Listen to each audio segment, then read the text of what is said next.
할렐루야! 오늘은 세종을, 내일은 대한민국과 온 땅에 전도와 선교의 사명을 감당하는 세종순복음 드림교회입니다. 하나님의 사랑과 은혜가 치유와 응답이 있는 성령 충만한 교회입니다. 구독과 중보기도로 드림가족이 되어보세요. 오늘도 주 안에서 참 좋은 날입니다.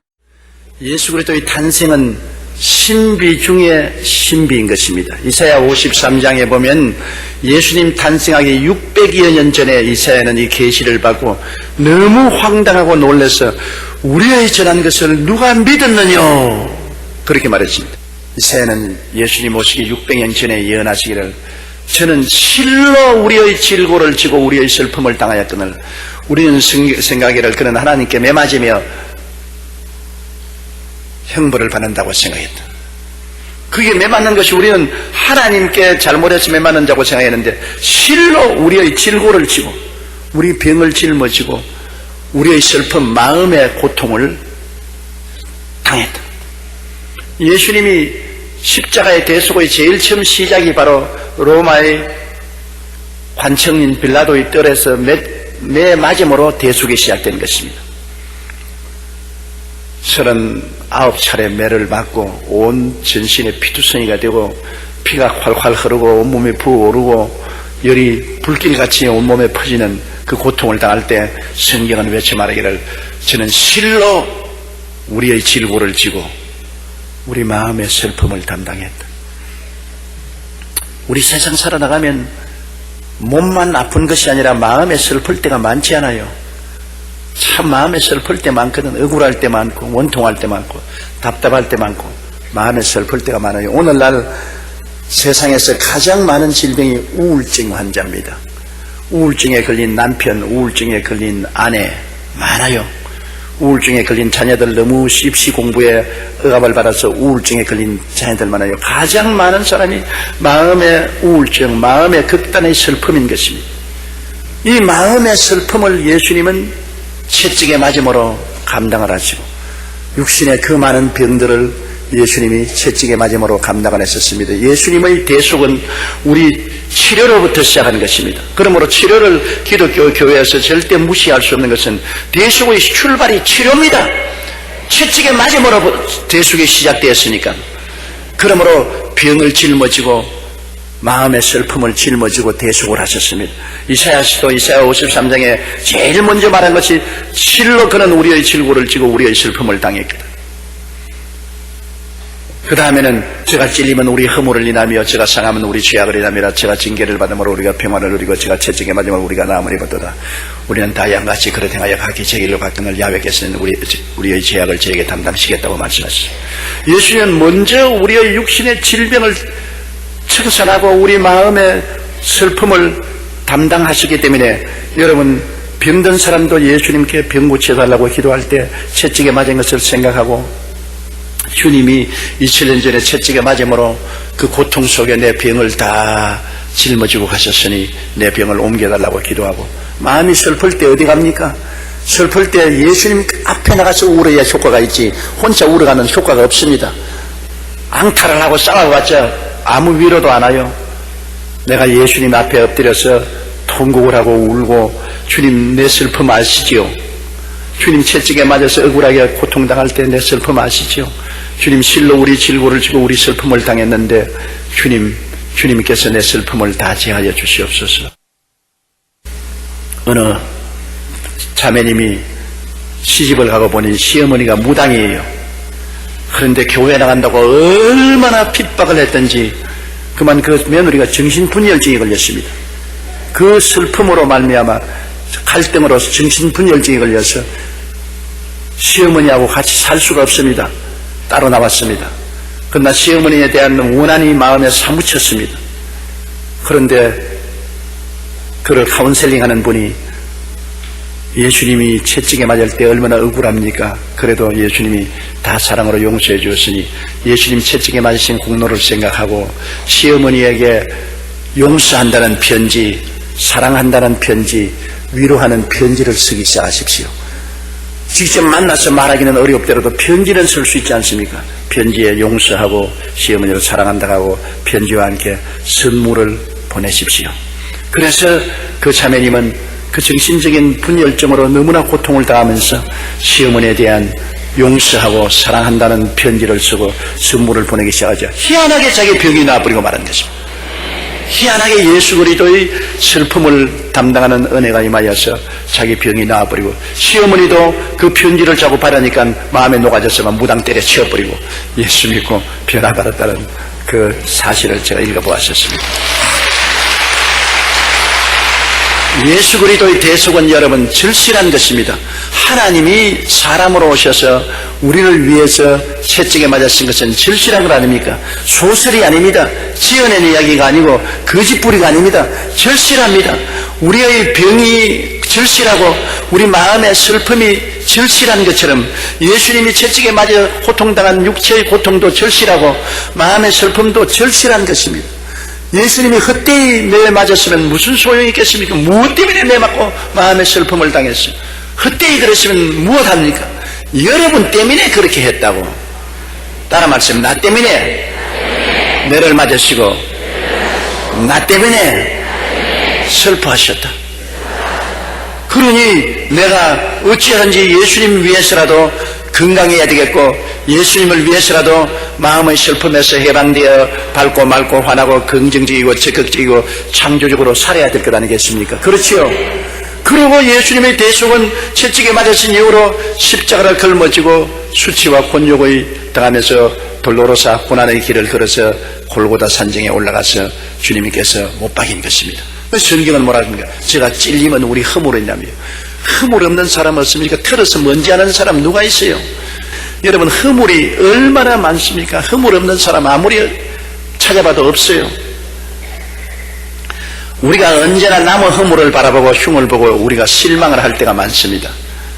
그런데 나이를 먹어가면 좋아지는 사람도 있고 더 완악해서 나빠지는 사람이 있는데, 저는 나이를 먹어가니까 좋아져요. 왜냐하면 나이를 먹어가니까 남을 이해할 수가 있어요. 남이 여간 잘못해도 다 사람이 그렇지 않느냐. 거짓말하는 사람 봐도 원래 사람이니까 거짓말도 하고 욕도 하고 남의 물건 훔치기도 하고 잘못한 것 그저 관용하고 봐줘야지, 사람이니까 다 그럴 수가 있지 않냐. 옛날엔 저런 죽일 놈 봐라, 저런 요절을 내줘야지 그랬는데, 나이를 먹으니까 그런 생각이 없어지고 관용하는 마음이 생겨. 왜냐하면 사람이 하나님이 아니고 사람인 이상 다 죄를 지어서 나사가 좀 빠진 사람들인 것입니다. 사람들이란 다 여기 나사가 좀 빠져서 흔들흔들해요. 그러니 나사가 빠진 남편하고 사니까 남편이 흔들흔들한단 말입니다. 그 허물을 용서해줘야지. 아내도 나사가 빠진 아내하고 사니까 그 온전한 아내가 되기를 원하면 어떻게 합니까? 완전한 남편도 없고 완전한 아내도 없고 완전한 부모도 없고 완전한 자식도 없어요. 다 우리는 불완전해요. 불완전하기 때문에 서로 붙들어줘야, 사람인 자는 서로 받치고 있지 않습니까? 서로 붙들어줘야 돼요. 남편의 못난 점은 아내가 받쳐줘야 되고, 아내의 못난 점은 남편이 받쳐줘야 돼요. 그러므로 우리의 허물을 예수님이 짊어지셨다. 제가 찔리면 우리 허물이 남이요. 손발에 대못이 박힌 것은 찔렸지 않습니까? 손으로 지은 허물, 발로 지은 허물. 우리 인생을 살면 모두 다 허물은 손과 발로서 행위로 짓는 것이 허물 아닙니까? 우리의 행위, 허물 때문에 예수님이 찔린 것입니다. 그럼 우리 허물을 예수님이 담당한 것이요. 예수님이 우리 허물을 대신 담당했는데 왜 우리가 다른 사람 허물을 자꾸 흠잡고 매달립니까? 남의 허물 자꾸 잡고 지적하면 자기 허물은 어떻게 합니까? 여러분, 손가락을 남을 보고 이렇게 욕을 해보십시오. 한 손가락은 남을 보고 있고 한 손가락은 하나님을 보고 있고 세 손가락은 자기를 보고 있는 것입니다. 한 사람 혐을 보면 자기 혐을은 세 개 있어요. 그리고 결국은 하나님께 혐오하는 것이 되고 마는 것입니다. 그러므로 우리가 인생을 살면서 살아야 될 덕목은 가장 중요한 것이 관용하는 마음과 용서하는 마음인 것입니다. 넓은 마음을 가지고 용서해 줘야 돼요. 베드로가 주님께 하루에 내게 범죄한 사람 7번 용서하면 충분히 한 것이지요. 그러니까 예수님이 아니야, 7번씩 7번이라도 잘못되면 용서해 줘라. 7번씩 70번이면 77이 49, 490번 잘못하는데, 여러분 부부간에 몸을 받대고 살아도 하루에 490번 잘못은 못합니다. 그거는 밥 먹고 그 잘못만 해도 그렇게 못해요. 그러니까 한없이 용서해 주라는 것입니다. 용서. 심판은 하나님이 하십니다, 여러분. 우리가 심판할 만한 자격이 없어요. 심판은 하나님께 하시는 것입니다. 하나님께 맡겨놓으면 하나님이 심판하셔요. 행위가 불의하고 불법한 사람 보면 마음에 분노가 생기지 않아요. 그런데 불법이나 불의를 행하는 사람을 보고 우리가 분노하고 원통하게 생각할지라도 우리가 심판할 수 없잖아요. 하나님이 하지 않습니까? 그렇기 때문에 우리는 할 수 있는 한 자꾸 관용한 마음을 가지고 용서하고 또 용서하고 또 용서하는, 그렇게 함으로 말미암아 예수 그리스도의 못 박인 그 공로를 인정하는 것입니다. 예수님이 내가 허물을 잡으려고 하면 내가 용서했다. 내 못 박힌 손 보아라. 예수님이 못 박힌 손 한번 보세요. 예수님이 여러분 앞에서 못 박힌 손을 들으십니다. 그 손에 못 자국은 왜 이랬습니까? 너희 허물을 용서하기 위해서 내 못 박혔다. 나는 너희 허물을 용서했다. 너 남편의 허물을 내가 용서하고, 너 아내의 허물을 용서하고, 자식의 부모의 허물을 용서했다. 이웃의 허물을 용서했다. 내 못 박힌 손을 보아라. 그 못 박힌 손 보고 그 못 박힌 손 잡고 내가 이웃을 흉볼 수가 없어요. 입이 막혀서 안 나와요. 주님이 허물을 대신 담당하고 못 박혔으니, 제가 찔리면 우리의 허물을 내하며 제가 상하면 우리 죄악을 내며, 주님이 상했다는 것은 주님이 죄악으로 말미암아 상한 것입니다. 우리의 죄악으로 말미암아 하나님께 엄청나게 정죄를 받아서 온 영혼이 상했습니다. 제가 상하면 우리 죄악을 인함이라. 우리 죄 때문에 예수님이 양심이 상하고 마음이 상하고 온 심신이 아예 어그러졌습니다. 그래서 얼마나 고통스러웠기에 하나님이여 하나님이여 어찌하여 나를 버리시나이까 상했습니다. 우리 죄 때문에 예수님이 엄청나게 상했어요. 죄는 우리가 짓고 벌은 예수님이 받았습니다. 죄는 내가 말만큼 다 지었는데 벌은 예수님이 끌어안고 받았어요. 예수님이, 하나님이 우리를 심판하려고 할 때 주님이 우리를 등질로 돌리고 주님이 맞았어. 우리 맞을 벌을 주님께서 다 맞았어요. 그렇기 때문에 예수께서는 우리 죄 때문에 벌을 받은 것을 알아야 됩니다. 우리 죄 때문에. 그는 죄를 알지도 못하고 죄를 지은 적도 없어요. 하나님이 죄를 알지도 못하신 자로 우리를 대신하여 죄로 삼으신 것은 우리로 하여금 저희 안에서 하나님의 의가 되게 하렸음이라고 말하고 있는 것입니다. 이제는 우리와 하나님 사이에 막힌 담이 없는 것은 예수님이 징계를 받음으로 우리가 받아야 될 징계를 다 청산했어요. 아담과 하와가 죄짓고 쫓겨났잖아요. 그를 예수님이 대신 하나님 앞에 쫓겨났으므로 예수님이 그를 청산하셔서 이제는 하나님 앞에 우리는 마음대로 출입하는 것입니다. 예수 이름으로 기도할 때 하나님 앞에 나가고, 찬송할 때 하나님 앞에 나가고, 우리가 하나님을 생각할 때 곧 하나님과 함께 거하게 되는 것입니다. 14절 우리 다 같이 읽으십시다. 누가 이 편지에 한 우리 말을 순종하지 아니하거든 그 사람을 지목하여 사귀지 말고 그로 하여금 부끄럽게 하라. 바울 선생이 편지를 낸 것은 데살로니가 교인들이 다 예수 잘 믿고 주 안에서 성장했다가 천당 가기 위해서 편지를 쓴 것입니다. 천당 가는 안내서인 것입니다. 그런데 바울 선생이 그들에게 편지를 써서 권면을 하는데 이것을 순종하지 않고 거역을 하면은 문제가 보통 문제가 아닌 것입니다. 여러분, 부모가 자식 기를 때 제일 어려운 것이 자식들이 불순종하는 것이 제일 어렵습니다. 저에게도 많은 편지가 오는데 우리 아들이 혹은 우리 딸이 그렇게 말 잘 듣고 순종 잘하던 애가 고등학교 들어감으로부터 시작해서 반발을 한다는 것입니다. 막 어머니에게 반역하고 달라들고, 어머니가 미워서 때리려고 하면 힘이 있어가지고 때리지도 못한대요. 어머니 손을 딱 잡고 왜 이래요? 그럼 때리지도 못한대요. 왜 이랬습니까? 그런 편지가 내게 오는데요. 자녀들을 기를 때도 어릴 때 못되게 굴고 좀 초등학교 다닐 때 좀 순종하는 척 하다가 벌써 중고등학교 되면은 사춘기가 되어서 부모에게 반발합니다. 순종하지 않기 때문에 자식 기르기가 굉장히 힘이 드는 것입니다. 자식들을 잘 순종하게 기르려면 교회 내에 보내는 게 제일 좋습니다. 교회 와서 교회 학교에서 충실히 하나님을 알고 하나님을 섬기고 그 양심에 하나님이 같이 계신다는 것을 알 때 부모 말을 또 순종하지, 마음에 두려운 자가 없으면 순종하지 않아요. 요사이 젊은이들이 가장 큰 문제는 두려워하는 자가 없습니다. 옛날에 우리 자랄 때는 아버지가 엄청 무서웠어요. 어머니가 우리 키우기 좋았어요. 조금만 하면 아버지가 일러준다 그런 거예요. 아버지가 일러준다는 말 움츠려서 꼼짝도 못하죠. 그러나 요사이는 아버지 겁내는 애들 아무도 없어요. 아버지도 겁 안 나고 엄마도 겁 안 나고, 그러니 두려워하는 자가 없으므로 교육하기가 얼마나 힘이 듭니까? 정말로 예수를 믿고 하나님을 두려워하는 마음이 없으면은 교육하기가 힘이 너무나 듭니다. 그렇기 때문에 어릴 때부터 예수를 믿고 하나님을 순종하게 만들어야 됩니다. 교회 와서도 하나님께 불순종하는 사람이 있으면 바울 선생이 얘기 말하기를, 우리 말을 순종하지 아니하거든 그 사람을 지목하여 사귀지 말고 그로 하여금 부끄럽게 하라. 징계를 내리라는 것입니다. 불순종하는 사람을 자꾸 그대로 내버려 두면은 점점 기가 살아서 더 불순종하기 때문에 불순종하는 사람하고 사귀지 마라. 우리 구역에도 하나님 말씀대로 순종하지 않고 세속으로 나가거든 미워하지는 말고 버리지는 말지만은 그 사람들하고 편이 돼서 소곤소곤하지 말라는 거죠.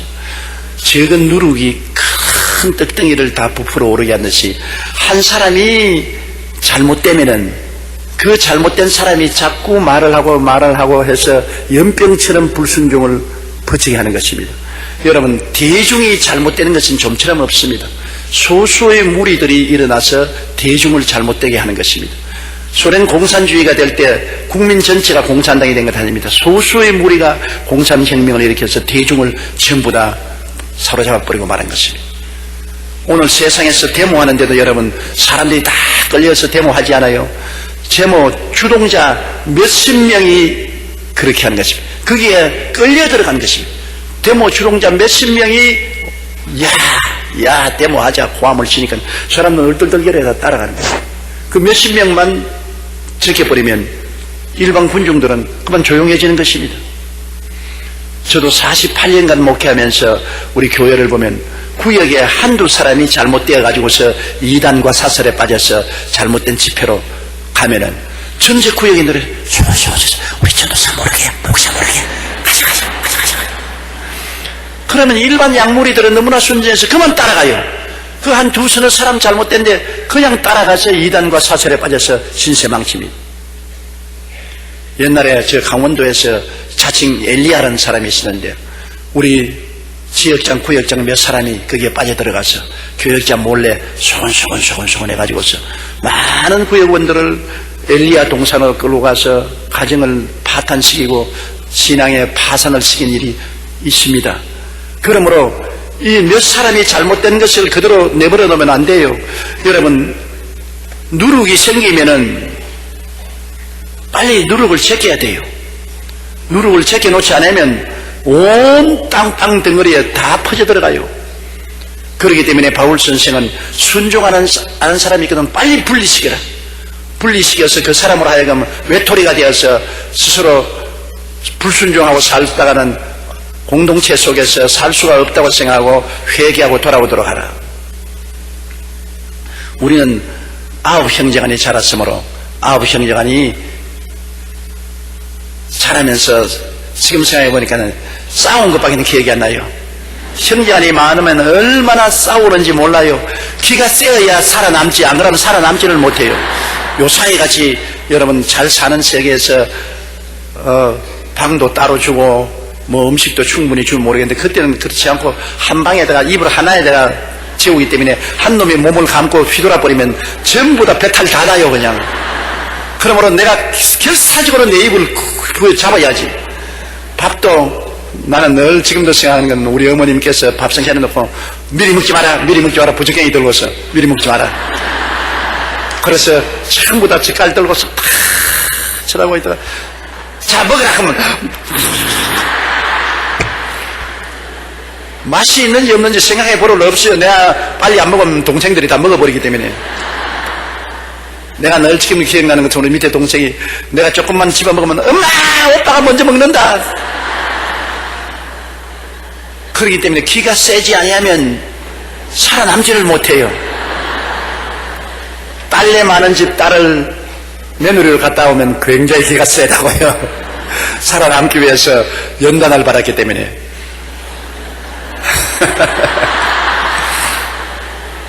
그런데 그 중에 부모를 불순종하고 잘못한 놈이 한 놈 생기면은 어머님이 하는 게, 쟤에게는 사귀지 마라.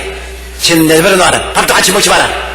그럼 우리가 좋다고 그냥 빼들려 놓으면 외톨이가 돼가지고서 혼자서 놀아주는 사람도 없고, 외톨이가 되니까 나중에 얼마 있다가 울고서 잘못했다고 회개를 해요. 그런데 어머니가 외톨이로 혼자 내버려둬라 하는데 또 그 중에도 반발한 놈이 생겨가지고 외톨이하고 자꾸 사귀는 놈이 있어요. 짝을 지냈죠. 그러다가는 어머니에게 된탕 얻어맞지. 내가 외톨이로 가만두라고 했는데 왜 따라다니며 사귀느냐. 그러므로 잘못한 사람은 자기가 잘못한 것을 알게 되도록 공동체에서 분리시켜 놓으라고 말했었습니다. 그 참 하기 어려워요. 어렵지만은 잘못한 사람을 자꾸 응원을 해주면 기가 살아서 자꾸 더 잘못하게 되죠. 잘못한 사람을, 잘못한 것을 깨닫도록 공동체에서 분리시켜 놓으면 자기 잘못을 깨닫게 된다는 것입니다. 그러므로 성경에는 이 편지에 우리말을 순종하지 아니하거든 사람을 지목하여 사귀지 말고 부끄럽게 만들라고 했어요. 스스로 부끄럽게 만든다. 하늘나라는 여러분 순종을 해야 합니다. 하늘나라는 아버지 하나님 우리 주 예수 그리스도 성령의 인도를 순종해야 되고, 또 양무리를 인도하는 주의 종을 순종해야 되는 것입니다. 주의 종은 일생을 바쳐서 하나님의 백성들을 인도하고 양무리를 치기 위해서 나온 사람이기 때문에 자기가 아는 한 최선을 다해서 양무리를 좋은 생명의 길로 이끌려고 하는 것입니다. 그런데 자꾸 주의 종에게 불순종하고 반항하면 양무리를 이끌 수가 없어요. 한 번은 미국의 에베레스트 산을 정복하기 위하여 고도의 훈련을 받은 대원들이 네팔에 모였습니다. 근데 네팔에 가니까 셀파라는 네팔의 안내인이 옷도 구시구시하고 이물도 새까맣고 잘못한 사람이, 땅달방한 사람이, 여러분 나를 순종하세요. 나를 따르면은 저 산 꼭대기에 올라가지만은 나를 따르지 않으면은 못 올라가니까 다른 대원들이 저게 꼬락서니도 못생긴 게, 우리는 고도의 전문가로서 에베레스트에 올라오려고 몇 년을 고도의 훈련을 받은 사람인데 전문적인 지식을 가지고 우리를 내버리고 자기를 따르라니.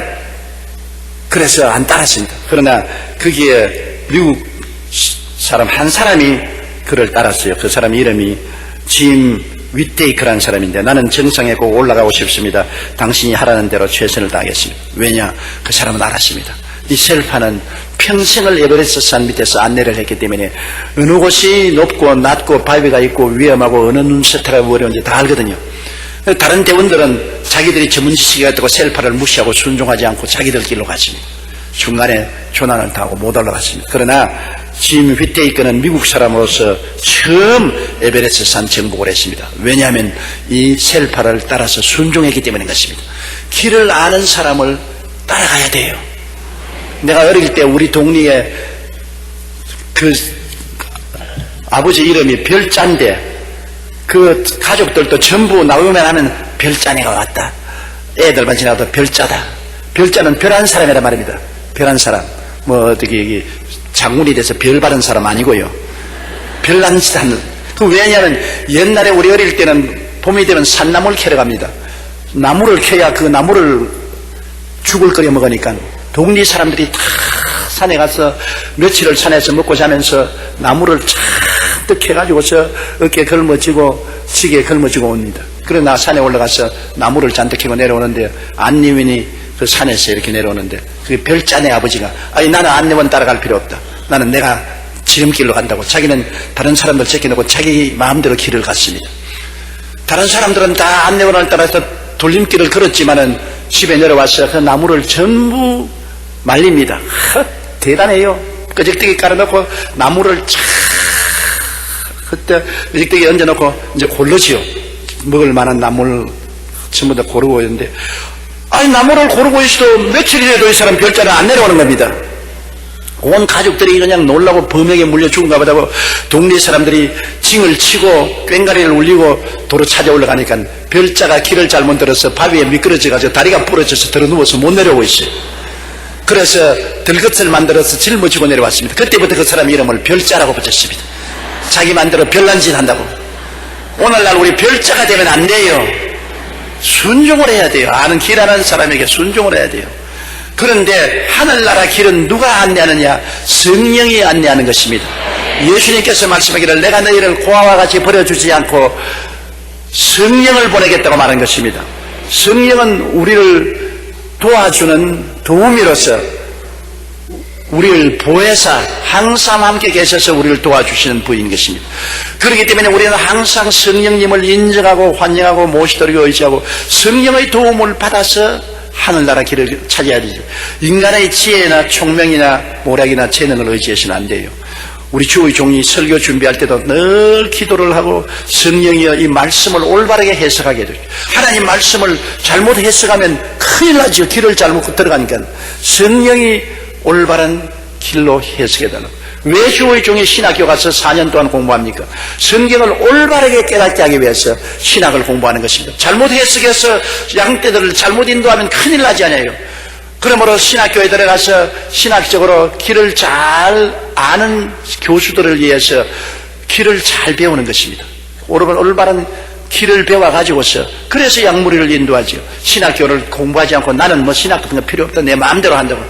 그러면 길을 잘못 들을 가능성이 많고 자기도 길을 모르니까 양무리를 잘못 길로 인도해서 이단 사설에 빠져서 홍역을 치르게 하죠. 그러므로 꼭 신학 교육은 필요하고 성령님의 인도가 절실히 필요한 것입니다. 이러므로 순종이 제사보다 낫다고 꼭 순종해야 우리 하늘까지 올라갈 수가 있는 것입니다. 15절요. 그러나 원수와 같이 생각하지 말고 형제같이 권면하라. 우리 공동체에서 분리를 시키더라도 원수같이 미워하지 말고 형제같이 불쌍히 여겨서 권면하라고. 너 그러지 마라. 왜 그렇게 잘못된 길로 들어가느냐, 바른 길로 들어가느냐, 그렇게 권면을 하고 잘 돌봐주라는 것입니다. 우리 16절을 보십시다. 평강의 주께서 친히 때마다 일마다 너희에게 평강을 주시고 주께서 너희 모든 사람과 함께 하시기를 원하노라. 평강, 마음의 평화하고 마음의 건강인 것입니다. 이 세상에 가장 큰 축복이 마음의 평화와 마음의 건강인 것입니다. 마음의 평화가 없으면 여러분 행복하지 않습니다. 아무리 돈이 많아도 마음의 평안이 없으면 그 돈 아무 소용없어요. 돈이 돌덩어리보다 못합니다. 아무리 지위가 높고 권세가 많아도 평화가 없으면 행복이 없습니다. 부귀영화가 평화 없이 부귀영화가 무슨 소용이 있어요? 마음의 평화가 행복의 제일 조건인 것입니다. 마음의 평안해야 돼요. 마음의 평안은 이 세상 것으로 오지 않습니다. 마음의 평안은 예수님을 구주로 모셔서 예수님께 모든 책임을 맡기면 평안이 오는 것입니다. 내가 짐을 지고 있으면 불안하지 않아요. 예수님께 모든 것을 맡기면 평안하지 않아요. 의지한다는 것이 얼마나 평안합니까?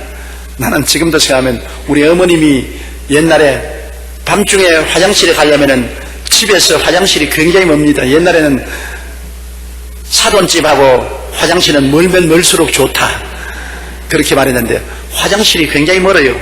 어머님이 밤중에 화장실에 가고 싶으면 꼭 저는 나를 깨운다고요. 용기야 엄마 화장실 간지 좀 따라와. 사실은 내가 호랭이가 나오든지 사나운 짐승이 나오면 더 긁어치지 도움이 안 돼요. 내가 뭐 6, 7살짜리 내가 무슨 도움이 돼요. 그런데도 불구하고 어머님이 꼭 나를 의지하려고 나 화장실 가는데 너 좀 따라온다. 그러면 나는 얼씨구나 좋다고 밤에 눈 감아라. 돈 공짜가 어디 있어요. 어머니가 화장실 가는데 내가 밤중에 내가 안 자고 깨어나면 눈깔 사탕 먹을 돈 받아야지. 엄마 돈. 그럼 엄마가 그래 내가 집이 줄게 꼭 줘야 돼. 그래 따라가서 어머니 화장실에 들어가면 밖에 오그리고 있으면 엄마가 화장실에 들어가서 꼭 나오면서 용기야 그게 있냐? 엄마 여기 있어 빨리 와. 그러면 엄마가 화장실에 갔다 오시면 아침에 내가 꼭 약속한 대로 돈 내놔. 그래서 어머니 화장실 가기로만 기다린다고. 돈을 좀 벌어야 과자를 사 먹을 것인데 어머니가 화장실을 안 가시면 돈을 내가 벌 수가 없어. 나같이 어린아이도 어머니가 의지를 하면 마음이 불안한 것이 편안하다고요. 그러니 사람이 의지한다는 것이 얼마나 좋은지 몰라요. 나이가 늙으면은 부부간에 서로 오래 함께 살아야 될 것이, 왜냐하면 젊을 때는 육정으로 살고 그 다음에는 인정으로 살고 나중에는 서로 동정해 줄 사람이 있어야 되는 것입니다. 서로 곁에 있어야 체온을 느껴야 마음에 불안하지 않습니다. 늙으면 혼자 살면 굉장히 불안해요. 굉장히 불안해요. 이제 한 가지 같이 살면 복잡하고 괴로운 것이 있어요. 코 고는 것. 늙으면 꼭 코를 골거든. 와릉와릉 결사하면 이건 잠을 잘 수가 없어요. 그렇기 때문에 빨리 코 골기 전에 미리 자야지. 늦게 자다가는 코 골기 때문에 못 자요. 그건 불편하지요. 코 고는 불편하지만 그러나 꼭 곁에 사람이 있어야 마음이 든든하고 마음이 훈훈한 것입니다. 그 외롭게 혼자 사는 것이 참 좋지가 않아요. 요새 젊은이들은 결혼을 안 해요.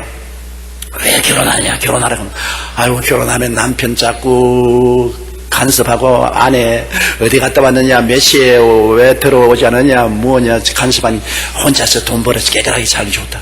혼자 사는 거 젊을 때는 좋지요. 젊을 때는 진짜 좋아요. 나 같은 경우에 봐도 혼자 살면 젊을 때는 혼자 살겠어요. 그러나, 나이 늙으면은 정말로 외롭습니다. 정말로 가치 있는 좋은 사람이 절실히 필요하지요.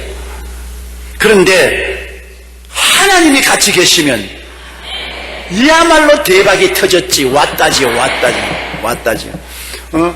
사람을 의지해도 마음이 편안하고 개를 의지해도 마음이 편안한데 더구나 하나님이 우리와 같이 계시니 그 하나님이 평강의 하나님이십니다.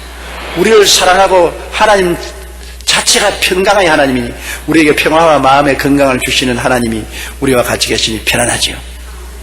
예전에 소련의 유명한 문호요 부자였던 톨스토이가 소설가로 또 부호로 명사로 이름이 높았지만 마음이 늘 편안하지 못했어요. 죄책이 마음에 있고 불안하고 고통스러운데 하루는 시골길을 가는데 농부가 노래를 부르면서 일을 하는데 그렇게 평화스럽게 보여요.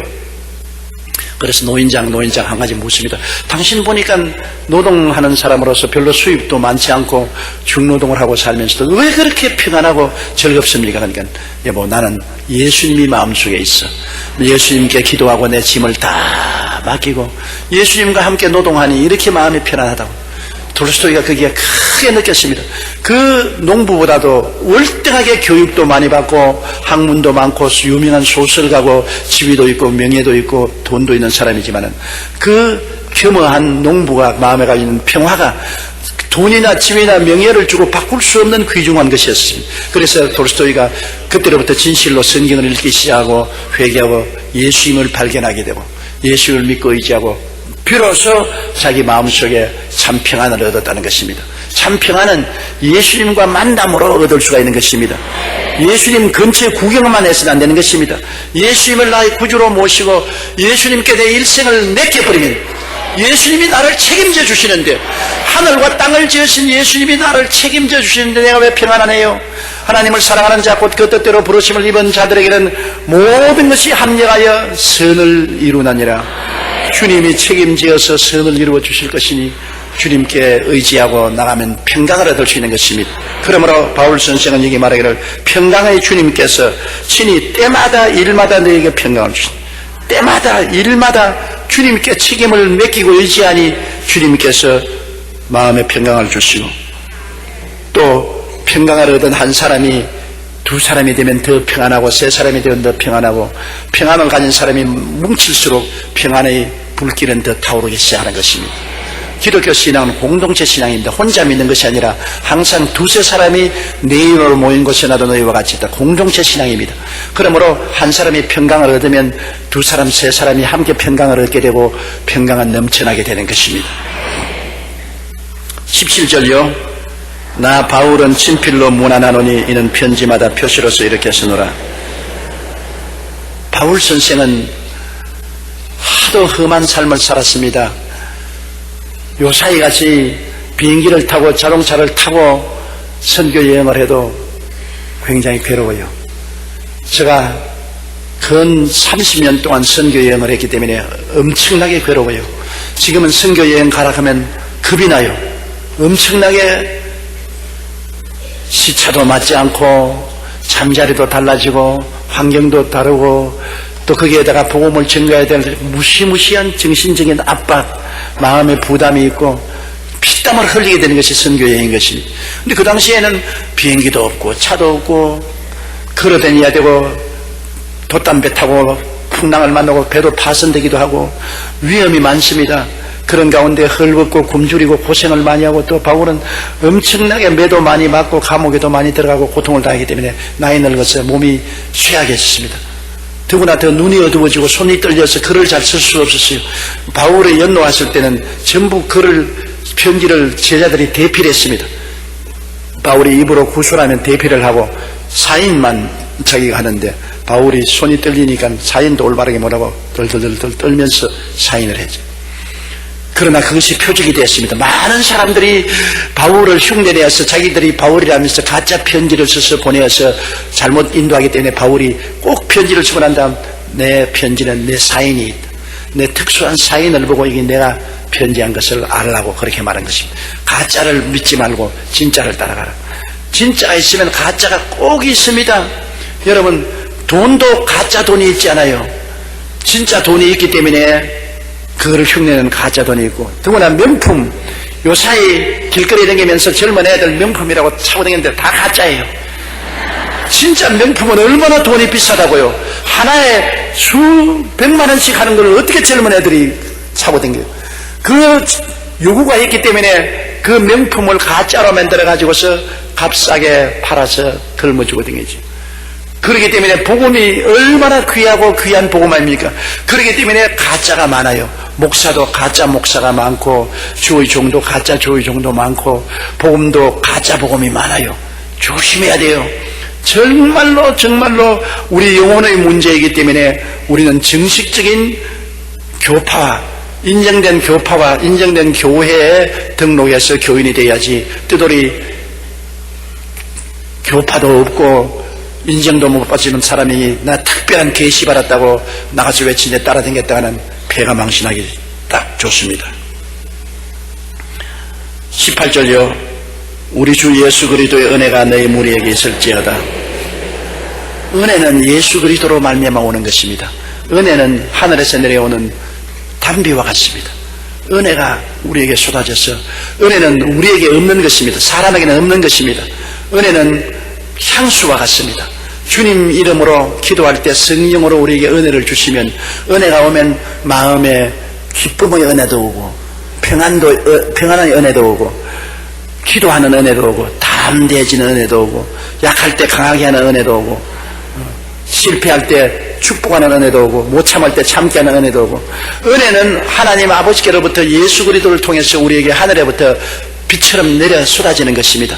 은혜가 얼마나 좋은지 몰라요. 은혜가 오면은 우리가 변화를 받습니다. 은혜가 없을 때는 전부 비암 땅같이 쩍쩍 갈라지고 정말 살벌하고 황폐한데, 은혜가 오면은 땅이 부드러워지는 것처럼 푹신푹신 가지고 모든 오곡백과가 물어있는 것처럼, 은혜가 오면은 우리 인격이 변화가 되어요. 은혜가 오면은 믿음, 소망, 사랑의 평강, 희락이 넘쳐나고 믿음, 소망, 사랑 속에서 우리가 아름다운 삶을 살 수 있어요. 예수님의 은혜가 얼마나 좋은지요. 저는 그것을 왜 느끼냐면, 하나님 말씀을 증거할 때 하나님께 간절히 기도하는 것은, 하나님 오늘 강단에 설 때 은혜가 와주시옵소서. 성령으로 은혜가 나를 붙잡아 주시옵소서. 은혜의 날개 밑에 들어가서 말씀을 증거해 주십시오. 그러면 은혜가 오면은 조용히가 달라져요.